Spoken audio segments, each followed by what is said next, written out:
నమస్తే, welcome to Shantalakshmi IAS academy. మీ జీవితంలో ఎప్పుడైనా అవమానాన్ని ఎదుర్కొన్నారా?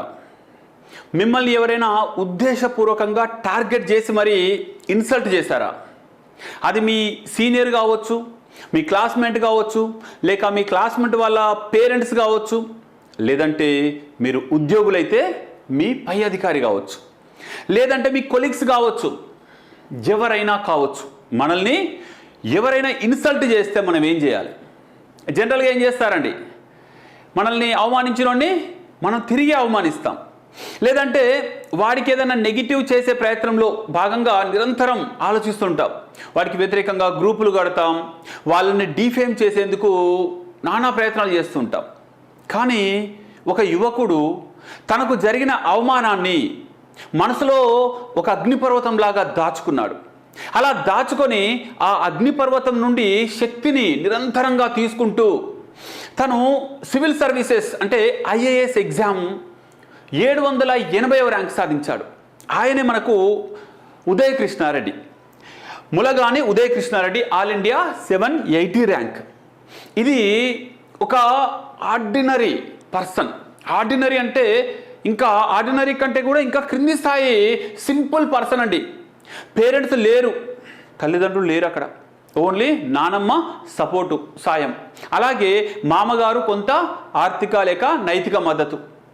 ఈ రెండింటితోటే ఆ అవమానాన్ని గుప్పిట పట్టుకొని ఢిల్లీ దాకా వేయండు.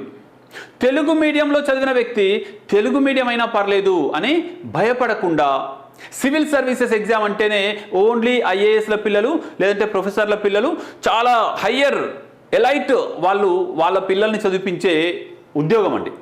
అటువంటి ఉద్యోగాన్ని మనకు ఈ ఉదయ్ కృష్ణారెడ్డి అనే ఒక మామూలు దిగువ మధ్య తరగతికి చెందిన విద్యార్థి సాధించి చూపించాడు.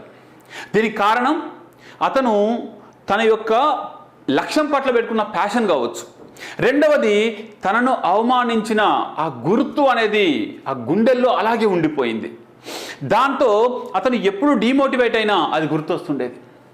నేనెందుకు సాధించకూడదు, నేనెందుకు ఆ అవమానానికి ప్రతీకారం తీర్చుకోకూడదు. చాలామంది ప్రతీకారం అంటే వాడిని కొట్టడము చంపడము కాదండి.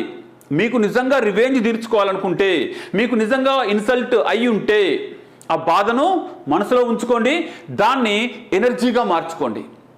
ఇప్పుడు అవమానాన్నే శక్తిగా మార్చుకునే ఒక అద్భుతమైన ప్రక్రియ మనకు మన కళ్ళ ముందే ఉదాహరణగా ఉందండి.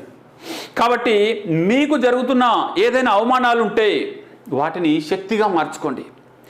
వాళ్ళు ఎవరైతే మిమ్మల్ని అవమానిస్తారో వాళ్ళకంటే ఉన్నత స్థాయిలో మీరు అభివృద్ధి చెందండి.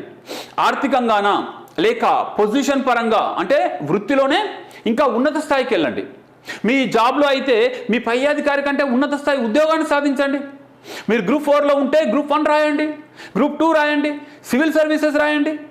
కానీ ఈ అవమానం ఊరికే పోకూడదు. అవమానం ఊరికే రాదు. ఎందుకంటే మీ నుండి ఏదో సాధించడానికి మాత్రమే అవమానం వస్తుంది. దాన్ని టేక్ ఇట్ ఈజీ తీసుకుంటే ఆ అవమానం వచ్చి కూడా వేస్ట్. మీకు వచ్చిన ఈ అవమానాన్ని మీరు అంత ఈజీగా వదిలిపెట్టకూడదు. దానికి 10ంతలు ఖచ్చితంగా వడ్డీతో సహా మనం చెల్లించాలి.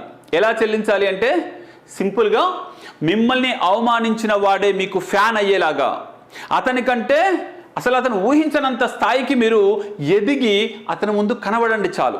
ఒక చిన్న చిరునవ్వు నవ్వండి చాలు, అంతేగాని ఆ అవమానాన్ని మనసులో పెట్టుకొని దాన్ని ఎదుటి వాళ్ళ మీద రుద్దడం కోసమో లేకపోతే ఎదుటి వాళ్ళను ఇంకా అవమానపరచాలని చెప్పేసి కుళ్ళు కుతంత్రాలు పెంచుకోవడం చాలా మనకు అనారోగ్యం. మన బాడీ మన బ్రెయిన్ మొత్తం ఖరాబ్ అయిపోద్ది. సింపుల్గా మైండ్లో ఉంచుకోండి, చలో ఐఎమ్ ఆన్ మై మిషన్ అనుకోండి. మీరు అది మర్చిపోకుండా మీరు దానికి సంబంధించిన వర్కౌట్ చేయండి. అంతేగాని వాళ్ళని డైరెక్ట్గా ఎదుర్కోవడం తప్పు. దానివల్ల మీకు ఒక రకంగా చెప్పాలంటే డిస్ట్రక్టివ్ రివెంజ్ అది. కన్స్ట్రక్టివ్ రివెంజ్ అంటే మీరు దాన్ని ఆరోగ్యవంతంగా ప్రతీకారం తీర్చుకోవాలి.